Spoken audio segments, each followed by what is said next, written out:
Oke. Baik. Pertemuan kali ini di pertemuan pertama dengan judul sesuai dengan KIKD dari kurikulum kita dari kementerian, itu menerapkan penggunaan SQL untuk mengakses multiple table dan membuat perintah SQL untuk mengakses multi table. Yang pertama kita harus menerapkan, dan yang berikutnya kita harus membuat perintah itu bisa mengakses multiple table. Ini kelanjutan dari materi basis data di kelas 11. Harapannya sudah bisa di kelas 11 membuat tabel. Jadi sekarang kita bagaimana mengkoneksikan tiap-tiap tabel, tiap-tiap record di tiap-tiap tabel ke tabel yang lainnya. Tingkatan kesulitan sudah lebih sulit sedikit, nggak sulit sih kalau basis data ini. Artinya kalaupun kamu di antara kamu yang hadir sekarang kurang mengerti di mata pelajaran kelas 11 tentang basis data, tolong ditanyakan setelah pertemuan ini, boleh dari Google Classroom, dari EA sama Bapak. Oke, atau teman-teman lainnya. Lanjut. Yang pertama itu sudut pandang basis data. Artinya sudut pandang bagaimana cara kamu atau indikator atau tolak pikir bagaimana melihat apa sebenarnya basis data. Basis data bukan sekedar penyimpanan data secara elektronik ya, dengan bantuan komputer tentunya. Artinya tidak semua bentuk penyimpanan data secara elektronik disebut basis data. Kamu bisa menyimpan dokumen berisi data dalam file teks dengan program pengolah kata, file spreadsheet seperti Excel dan sebagainya. Tapi yang di Excel itu, walaupun dia berbasis data, tidak serta-merta disebutkan basis data, ya. Jadi biar jangan salah sudut pandang kita. Yang berikutnya select multiple table. Select multi table. Artinya pembuatan suatu aplikasi terkadang memerlukan tampilan data yang tidak hanya berasal dari satu tabel, ya kan? Andai kan kita buat web misalnya, ya kan tidak serta-merta atau dalam tampilan web itu hanya dalam satu tabel itu ditampilkan di web kita itu. Bisa saja dia gabungan dari beberapa tabel, ya. Namun dapat dari beberapa tabel sekaligus. Yang pertama itu menggunakan data selection. Yang kedua dia fungsi select multiple table. Dan berikutnya pasti ada menggunakan perintah join. Bagaimana cara menghubungkan beberapa tabel? Ada menggunakan data selection, fungsi select multiple table, dan perintah join. Next, data selection. Kita bedah yang sebelumnya. Data selection itu apa? Untuk melihat data, dalam kurung namanya saja sudah selection ya, seleksi. Query yang digunakan adalah select. Artinya perintah query yang digunakan itu adalah select. Diikuti beberapa pernyataan khusus berhubungan dengan tabel yang seleksi. Pada dasarnya select merupakan perintah DML. Tahu DML masih? Data Manipulation Language. Untuk menghasilkan record set dengan mengekstrak data dari database. Artinya data yang ada di data itu di record set dikeluarkan, diekstrak dari database. Fungsi select multiple table. Select multiple table berfungsi menampilkan data yang berhubungan dari dua buah tabel. Lanjut. Nah, perintah join. Nah, di sini kita akan lebih banyak bekerja itu menggunakan perintah join karena menghubungkan, namanya join ya, bergabung, hubungkan. Salah satu cara mengambil data dari beberapa tabel sekaligus dapat dilakukan dengan menggunakan join. Dalam SQL terdapat sebuah perintah join yang berfungsi menghubungkan tabel satu dengan tabel yang lainnya dan saling berhubungan atau saling berelasi. Jadi kalau matematika negasi lah ini, ya kan? Tujuannya untuk menampilkan beberapa data dari tabel yang berbeda menggunakan satu perintah. Join menghubungkan satu tabel dengan tabel yang lainnya, dan join memperbolehkan mengambil data dari beberapa tabel melalui satu query. Ingat, melalui satu query hanya dengan menggunakan sebuah tabel. Next. Nah, perintah join yang akan kita implementasikan itu nanti di PHP MyAdmin kita itu, yang pertama dia inner join, cross join, outer join, straight join, left join, right join, implicit join. Ketujuh ini akan jadi tugasmu nanti bagaimana mengimplementasikan tabel itu hingga menjadi multi table dengan perintah join ini, yang ketujuh ini ya. Next, inner join. Kalau ini dikatakan inner join, tipe join yang akan mengambil sebuah row, ingat, akan mengambil sebuah row ya, bukan kolom, dari tabel asal dan tabel tujuan dengan kondisi nilai key yang terkait.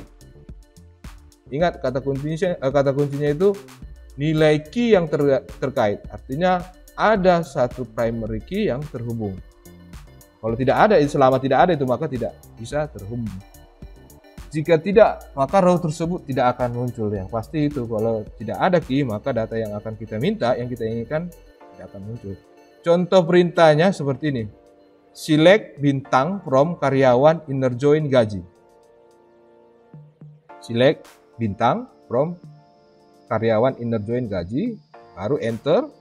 On karyawan, titik karyawan, ID sama dengan gaji karyawan underscore ID.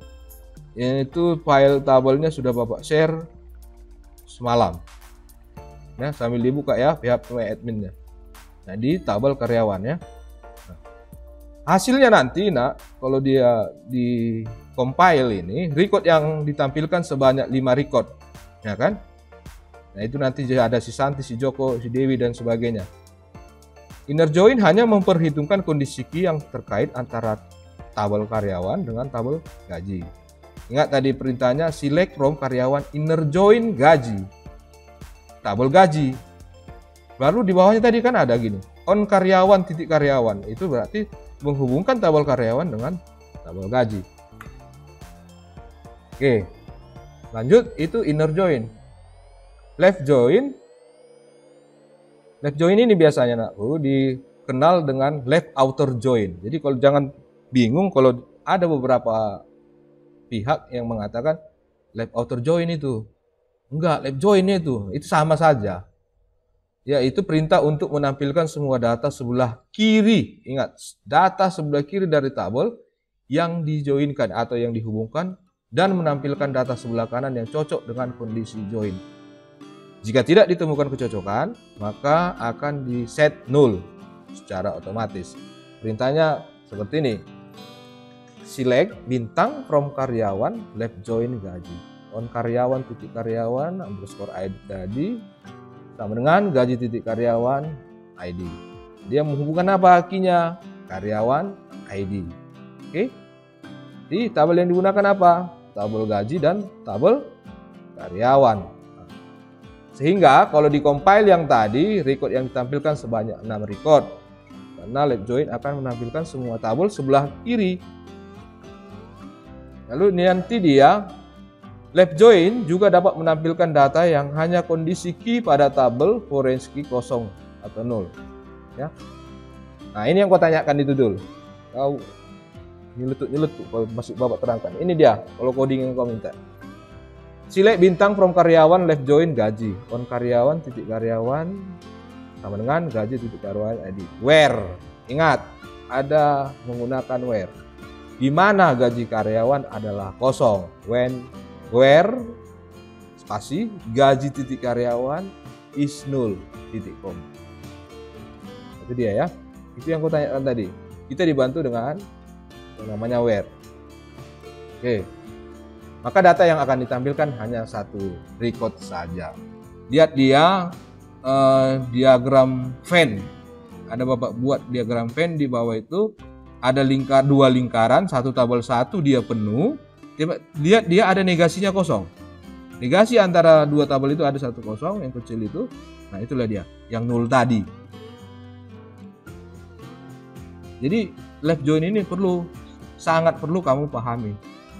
Saat mengerjakan proyek nanti kau yang cukup kompleks, yang relatif lebih sulit, maka akan banyak berkutat dengan left join. Jadi jangan pernah merasa left join ini agak gitu diperlukan Pak. Ngapain sebelah kiri ditampilkan Pak? Bukan. Kalau kita hanya tabel sekolah ya oke lah. Tapi gitu dalam bentuk kompleks, misalnya perusahaan besar kamu kerja, nggak tahu bapak rezeki kamu bisa nanti jadi database administrator di mana perusahaan kan. Ini sangat perlu kamu pahami. Nanti bapak di minggu depannya bapak share video untuk, makanya kok minggu depan gak usah kita Google Meet. Bapak share video saja implementasinya. Minggu depannya baru kita ketemu. Ya. Right join tentunya dari sebelah kiri tadi left join, ini pasti kebalikan dari left join. Dikenal dengan right outer join, sama seperti tadi left outer join, ini right outer join. Menampilkan semua data yang ada di tabel sebelah kanan, mencari kecocokan key pada tabel sebelah kiri. Codingnya apa ini dia? Select bintang from gaji right, spasi ya, from spasi gaji spasi right spasi join spasi karyawan. Ini kamu ketikkan nanti kalau mau dicoba-coba ya. Nah, diagram Venn-nya akan seperti ini dia. Perhatikan. Ada gambar di bawah. Rank right join. Ada dua lingkaran. Ya. Akan beririsan kedua lingkaran ini. Tapi tabel yang pertama dia teriris. Ditutupin oleh tabel 2. Artinya apa? Data tabel 1 itu diambil sebagian oleh data tabel 2 di sebelah kanan dia. Ya kan? Kenapa nggak Bapak buat ini yang tabel 2-nya sebelah kirinya? Karena memang kita menggunakan right join, maka data yang diambil di sisi bagian kanannya. Oke. Full join. Apa itu full join? Full join tidak dapat digunakan pada database MySQL. Ketika diketikkan query akan muncul seperti gambar ini yang di bawah ini, lihat ya, perhatikan gambarnya ya. Nah, solusinya, kalau kan tidak bisa digunakan di database MySQL katanya. Tapi ada solusinya, yaitu menggunakan perintah union. Ya. Ada satu perintah penghubungnya yaitu namanya union. Oke. Nah, implementasi. Untuk implementasi nakku kita gunakan ini nanti pastikan ada aplikasi exampp-mu, lalu ada Firefox web browser, bisa pakai Chrome, terserah. Lalu minimal ada satu file database nanti di laptopmu. Lalu yang berikutnya ada text editor. Oke, di text editor Bapak menggunakan Sublime Text. Sekarang untuk implementasinya yang Bapak bilang tadi, kita akan bermain di web browser. Yang pasti pertama aktifkan aplikasi exampp. Oke, exampp.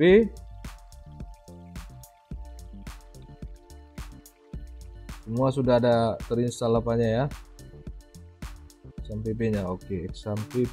Bapak aktifkan dulu ya punya Bapak ya. Exampp control. Terserah mau pakai versi berapa nak. Kalau Bapak pakai versi 3.2.2 saja. Di exampp control panel, service itu dijalankan, checklist. Di Apache-nya di checklist, klik dia. MySQL-nya aktifkan. FileZilla-nya nonaktifkan saja. Biar cepat ya. Oke, kalau sudah seperti ini dia exampp. Mungkin yang di seri di bawahnya harus ditekan tombol startnya nak ya. Di seri exampp yang Bapak gunakan ini. Ya. Itu ada tombol start sebelah kanannya. Oke. Sudah aktif semua? Udah?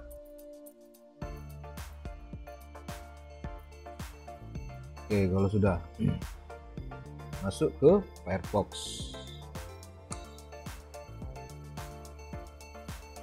Di address-nya web browsermu, tekan localhost, lalu php my admin.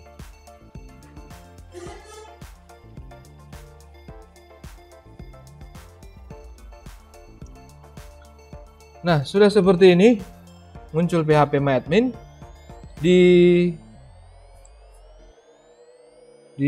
file yang Bapak punya ini ada kemarin yang kita gunakan itu tabel sekolah.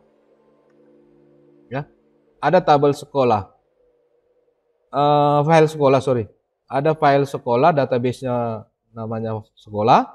Di database sekolah itu ada dua tabel, tabel kelas dan tabel siswa. Coba di tabel kelas dan tabel siswa. Nah, kita sekarang ke kelas coba.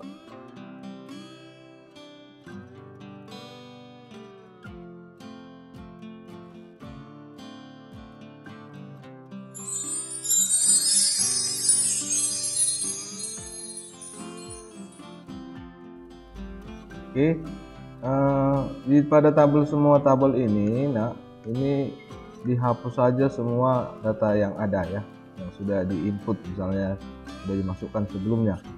Nah ini untuk tabel kelas sudah kosong. Nah untuk menghubungkan nantinya berarti ada satu field yang harus kita kaitkan ya. Nah di struktur kita lihat di struktur tabel kelas ya, ada ID kelas. Jadi primary key, auto increment ya. Nah di siswa, kalau kita lihat strukturnya di nomor nama ini kelas, kita rubah saja. Coba kita change jadi ID kelas ya.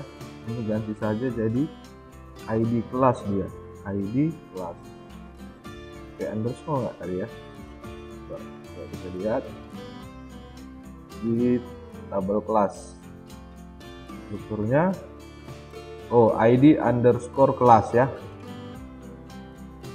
ID garis bawah kelas integer 2. Kita harus samakan dengan tipe karakternya ID kelas di siswa. Tapi yang pertama tadi kita rubah juga dulu dia nama field ini. Nah ini tadi kan salah ini ya. Ini kita change, klik change, kita samakan ID underscore garis bawah kelas. Ini integer dia 2 lainnya, lalu kita save. Ini sudah sama. Coba kita klik kelas, kita klik kelas, lalu kita masukkan coba data ya, klik insert misalnya ini kan ID kelas otomatis ya. Karena di auto increment ini misalnya 12 RPL 1 di bawah 12, kita empty-kan saja, mengosongkan datanya gini ya, kita empty-kan saja. Oke, ini juga kita empty-kan, jangan berisi datanya dulu, kita empty-kan, jangan di drop. Kalau di drop dia menghapus tabelnya ya. Coba sekarang kita ke kelas, kita pastikan memang sudah kosong datanya. Nah sudah kosong ya, kita insert. Nah ini kita coba insert 12 RPL 1, 12 RPL 2, go terus ya. Jadi ada data 12 RPL 1 ID kelasnya itu 1, 12 RPL 2 ID kelasnya 2. Kembali ke mana tadi? Tabel siswa. Tabel siswa coba kita insert, ini sudah kosong ya. Nah, NIS-nya acak aja dulu sembarangan. Namanya misalnya Putra Ujarwadi. Baru ID kelasnya. Nah, ini orang tidak tahu kan. Jadi inilah semacam yang harus diketahui operator atau ya database server untuk input data. Misalnya 2. Jadi 2 tadi, kalau 2 ID kelasnya berarti 12 RPL 2. Nomor HP-nya, handphonenya acak saja. Lalu di bawah juga NISN-nya acak saja.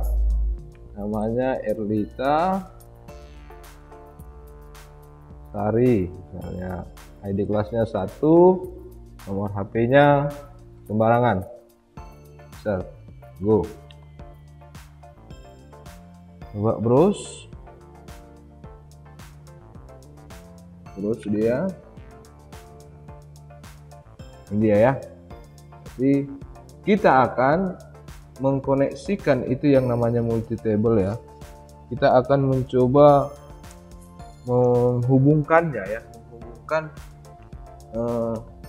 antara si kelas dengan si tabel siswa, tabel kelas dengan tabel siswa menggunakan penghubungnya yang namanya ID kelas.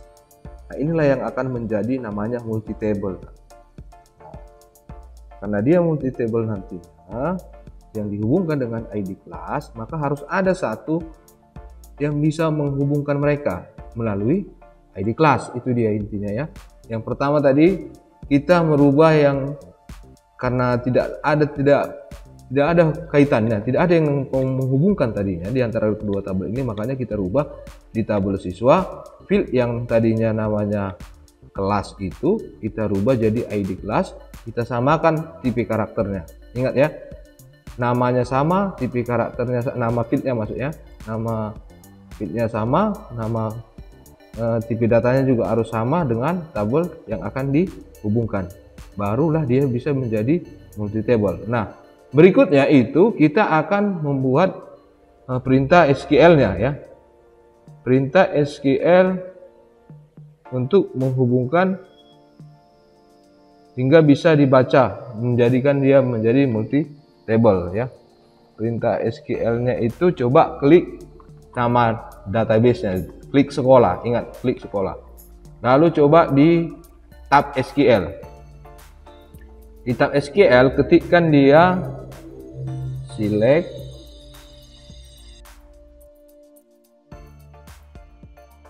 tadi select.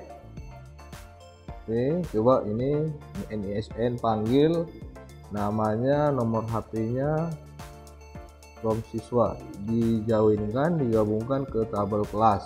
Ini tabel siswa. Yang menghubungkan apa? Recordnya yaitu siswa di ID kelas, tabel siswa ada recordnya ID kelas, fieldnya, dan field di ID kelas di tabel kelas. Field ID kelas di tabel siswa dan field ID kelas di tabel kelas. Coba klik go. Error. Oh, ini nggak usah dipanggil. Coba ini ya. Kita hapus ini. Coba go. Iya, dia sudah ditampilkan semua. Ya.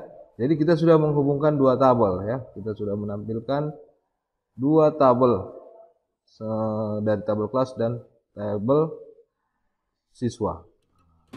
Jadi tantangan bagi kamu sekarang, bagi kamu yang bisa, saya kasih tantangan, siapa yang bisa menghilangkan ID kelas ini, ya. Nah, gitu. Kalau sudah bisa kamu menghilangkan ini, saya kasih waktu 1 jam dari pembelajaran ini. Siapa yang bisa menghilangkan tampilan ID kelas ini? Jadi yang tampil itu nama NISN, nama, terus nama kelas, terus nomor HP. Ingat, yang tantangan kuisnya akan Bapak tambahkan nilai 10 ya, akan Bapak tambahkan nilai 10 dia, jadi nggak perlu ikut formatif 1 kalau yang bisa ya, tapi dalam waktu 1 jam ini, itu tantangannya. Kalau lebih dari situ berarti tidak. Bapak akan dari semua siswa 12 RPL ini, Bapak akan mencari 5 orang saja yang bisa, yang Bapak nilai. Kalau 5 orang itu nanti bisa, maka tidak perlu ikut formatif pertama sama Bapak. Jadi, dan tambah nilainya. Tampilkan dia yang mau Bapak inginkan itu, kamu ketikkan codingnya, dan yang kamu kirimkan nanti perintah SQL-nya sama Bapak yang menampilkan, yang hanya tampil itu NISN, nama, nama kelas, nomor handphone. Ingat, yang tampil nantinya NISN, nama kelas, lalu nomor handphone. ID kelas tidak ada. Oh, ID kelas bolehlah ditampilkan. Jadi yang ada MSN, nama, ID kelas, nama kelas, nomor handphone terakhir. Nomor handphone jadi paling belakang. Oke? Itulah tantangan bagi kamu saat ini. Jadi ada waktu 1 jam dari pembelajaran, berarti jam 10 nanti sudah adalah dapat Bapak mau via WA kamu ketikkan nama Bapak, perintah codingnya saja yang kamu send sama Bapak. Hanya 5 orang, lebih dari situ dia sudah tidak lagi ya, hanya 5 orang. Oke, selamat pagi, silahkan dicoba, tetap jaga kesehatan, salam sehat buat kita semua, sampai bertemu di pertemuan berikutnya.